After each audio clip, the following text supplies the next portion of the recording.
इरशाद अली साहब, एक मुकदमा निकला उसमें बरियत निकल आई, दो मुकदमे और निकले उसमें बरियत निकल आई, अब तीसरा मुकदमा निकला है, इस बरियत निकलती है या आगे जाकर ट्रायल होता है या फिर इस साहब के ऊपर एक प्रेस कॉन्फ्रेंस निकलनी चाहिए जिसके बाद चौधरी साहब घर जाएंगे आराम से।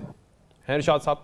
सर जी देखें जी, जब लाहौर इस्लामाबाद हाई कोर्ट का सीनियर जज कहता है कि जनाब छोड़ें, आप हमें क्यों तकलीफ देते हैं, आप प्रेस कॉन्फ्रेंस करें और अपनी जान छुड़ाएं और हमारी जान छोड़ें, तो उसके बाद बेहतरीन फार्मूला और नुस्खा कीमिया तो यही है। लेकिन चौधरी साहब की जिन लोगों से कल बात हुई है वो तो कहते हैं जी प्रेस कॉन्फ्रेंस का सवाल ही पैदा नहीं होता। मैं तो जहाँ हूँ खड़ा हूँ, वफादार आदमी हूँ, मुरब्बत वाला आदमी हूँ और वफादारी निभाने वाला आदमी हूँ, मैं तो कहीं नहीं जा रहा।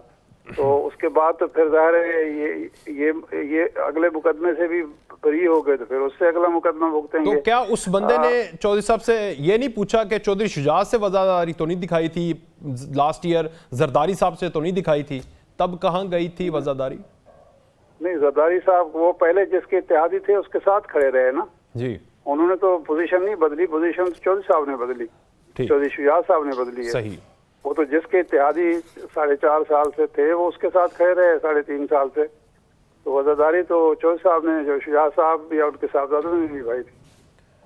तो अब आप समझ रहे हैं कि ये प्रेस कॉन्फ्रेंस वाला मामला नहीं है बल्कि मुकदमात पे मुकदमात निकलते जाएंगे, माफीनामा वो वाला नहीं है। ये कोई नई बात नहीं है, हम माजी में भी देखते रहे हैं, हम भुट्टो साहब के दौर से देख रहे हैं कि चौधरी ज़हुरुल्लाह साहब को पकड़ के भैंस चोरी के मुकदमे में मश जेल में डाल दिया गया था और अकबर बुख्ती साहब कहते थे कि मुझे भुट्टो साहब ने कहा था कि इनको वहां कत्ल करा दें, लेकिन मैंने इनकार कर दिया था। बुख्ती साहब गवर्नर थे भुट्टो साहब के, तो ये नई बात नहीं है। फिर ज़िया उल हक के दौर में हमने देखा, फिर परवेज मुशर्रफ के दौर में आप नौजवानों ने भी देखा, पिछले दौर में भी हम देखते रहे कि जो शख्स कत्ल के मुकदमे में होता था, जब वो तौबा तायब हो जाता था या हुब्बुल वतनी का मुजाहरा करता था तो उसके बाद मुकदमात खत्म हो जाते थे। तो ये कोई नई रिवायत नहीं, ये पीपल्स पार्टी, यही पीपल्स पार्टी, यही मुस्लिम लीग और यही जमातें पहले भी इक़्तिदार में रही हैं, पहले भी यही कुछ करती रही हैं, अब भी यही कुछ कर रही हैं, तो ये होता रहेगा।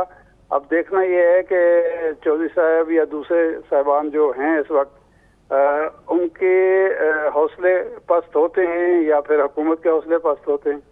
तो इरशाद साहब, ये अच्छी ऑप्शन नहीं है कि चौधरी शुजात के पास चले जाए, जैसे उनके आज साहबजादे भी कह रहे थे, या तो हमारी तरफ आ जाएं या फिर इस तरह करें कि इंडिपेंडेंट एक अपनी पार्टी बना लें ताकि आपकी थोड़ी इज्जत रह जाए? मैं उनका मुशीर नहीं हूँ, अगर मैं मुशीर होता तो फिर मैं मशवरा देता, जरूरी नहीं कि ये मशवरा देता, कोई और मशवरा भी देता, लेकिन चूंकि मैं मुशीर नहीं हूँ मैं सहाफ़ी के तौर पर और तजियाकार के तौर पर आपसे बात कर रहा हूँ।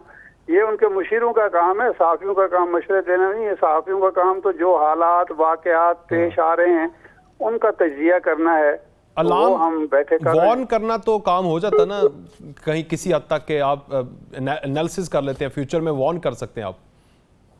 नहीं, मुझे क्या जरूरत है कि मैं उनके सियासी मामलात में या सियासी मौक़िफ़ में उनको वार्न करूं या मौक़िफ़। मैंने अर्ज किया है कि जो सूरत हाल इस वक्त की है, जिस तरीके से लोग जिन पर 9 मई के मुकदमा दर्ज थे वो आराम से घर बैठ रहे हैं, जा रहे हैं, तो उसकी वजह से ही ऑनरेबल जज को ये कहना पड़ा था ना, वरना हमारी क्या मजाल है कि हम ये बात कह सकें।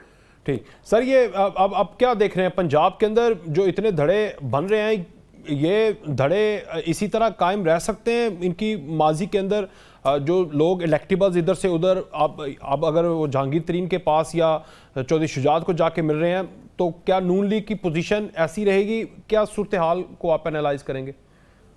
देखिए, मेरा ख्याल है मुस्तकबिल की जो नक्शा कशी उसमें नून लीग को बहुत ज्यादा गेन नहीं करेगी। गेन अगर करेंगे जरदारी साहब करेंगे, जहांगीर तरीन साहब करेंगे, ज्यादा से ज्यादा यानी मुस्लिम लीग नून को एक फायदा तो बहरहाल हो गया, उनके मुकदमात खत्म हो गए। अगर नवाज शरीफ साहब की नाअहली भी खत्म हो जाती है तो ये भी बहुत बड़ा इनाम होगा।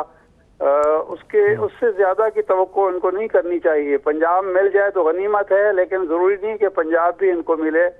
ज्यादा लाइन शेयर जो है मुझे तो जरदारी साहब और जहांगीर तीन साहब वसूल करते नजर आ रहे हैं।